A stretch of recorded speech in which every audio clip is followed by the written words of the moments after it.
ایک بزرگ قبرستان میں کھڑا رو رہا تھا نا، تو کسی نے دیکھا، پوچھا بابا کیا ہوا؟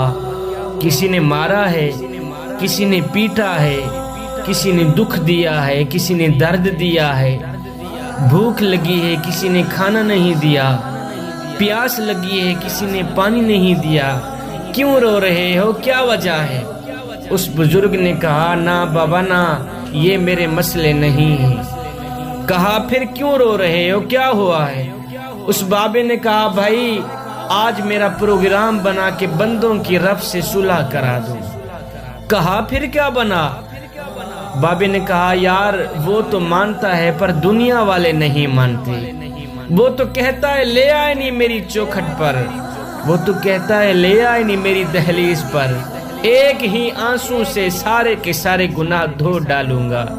ان کو بول ایک بار میرے دربار پہ آ کر تو دیکھیں، ایک بار اپنا دامن پھیلا کر تو دیکھیں۔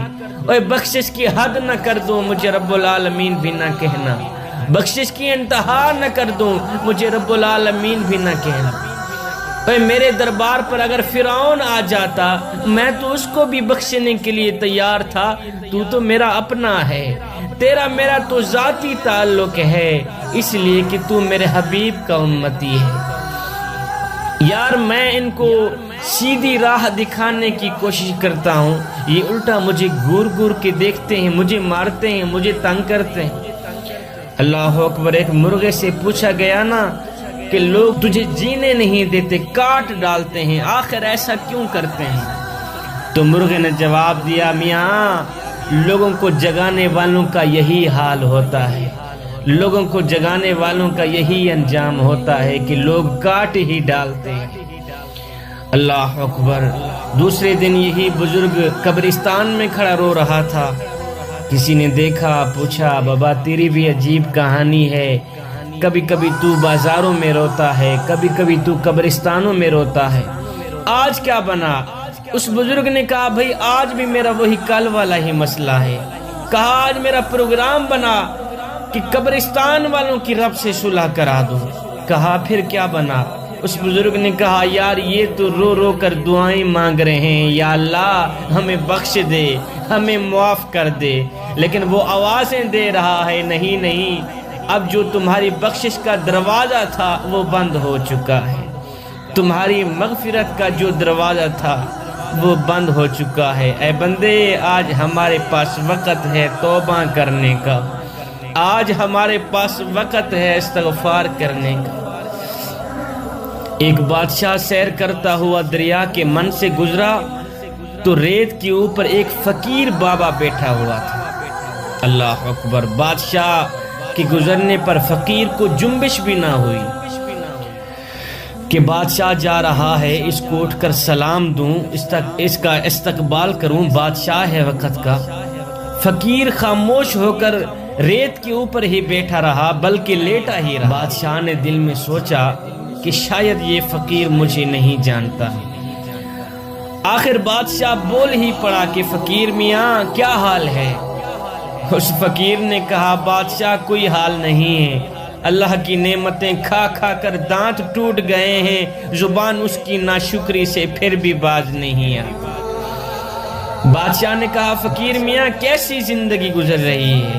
فقیر نے کہا جی کچھ آپ جیسی گزر رہی ہے، کچھ آپ سے اچھی بھی گزر رہی ہے۔ یہ سن کر بادشاہ حیران رہ گیا اور کہنے لگا شاید تم مجھے نہیں جانتے کہ میں کون ہوں۔ فقیر نے کہا میں جان گیا ہوں بادشاہ، تو بادشاہ وقت ہے، میں پہچان گیا ہوں آپ کو۔ تو بادشاہ نے کہا پھر میرے جیسی زندگی گزارنے کا تصور نہیں کیا جاتا، اور تم مجھ سے بھی اچھی زندگی گزار رہے ہو، وہ کیسے گزار رہے ہیں؟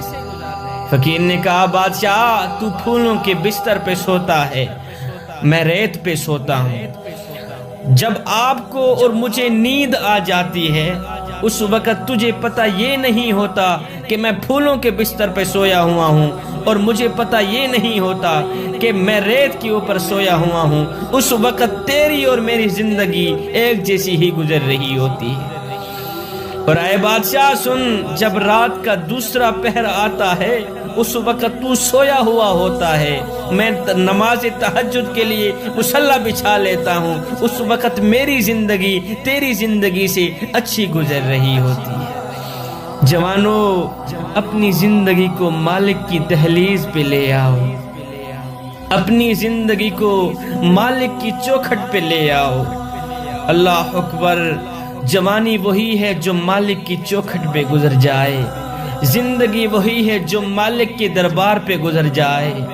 اللہ اکبر، اپنے دل کا تعلق مالک سے جوڑ لو، محبت اور پیار کا تعلق مالک سے جوڑ لو، اپنی جوانی کو دین کی راہ پہ ڈھال لو۔ میرے کریم آقا نے فرمایا میں اللہ کا حبیب ہوں، میں اللہ کا حبیب ہوں۔ پھر فرمایا صرف میں ہی نہیں، جو جوانی میں توبہ کرتا ہے وہ بھی اللہ کا حبیب بنتا ہے۔ آؤ اللہ کے حبیب بن جاؤ، آؤ اللہ کے دوست بن جاؤ۔ اللہ اکبر، جب تم اپنی ساری زندگی اللہ کے نام پہ کر دو گے تو پھر وہ ساری کائنات تمہارے نام